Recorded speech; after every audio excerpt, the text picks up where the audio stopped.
Hello everyone. On the occasion of Navratri, I, Chef Siddharth Kale, is here to prepare Ras Malai for all of you on Bosch induction. So first, I will start the Bosch induction and I will select the temperature at boost level.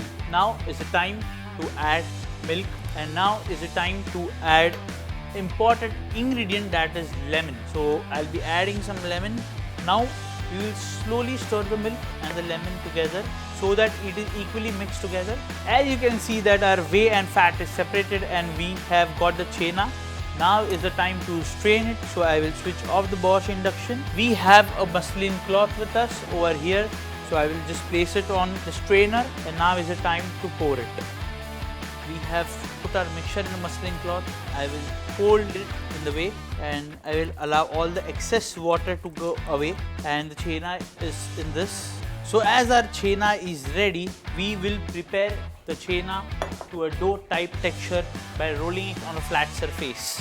Our chena has turned into a dough type texture. Now is the time to make our balls. We'll make sure that there are no cracks. So as our dough balls are ready, now is the time to prepare our sugar syrup. I will add water, some sugar, allow the syrup to get boiled. So as our syrup is boiling and ready, we will add this balls in the syrup, and now we'll close it and allow it to cook for around 8 to 10 minutes. Till then, we will be preparing our saffron milk. To prepare our saffron milk, we will add milk, saffron stems, some cardamom powder, and now we will mix all this together and allow it to rest for some time. So as our dough balls are properly cooked, now we will add these dough balls in the saffron milk.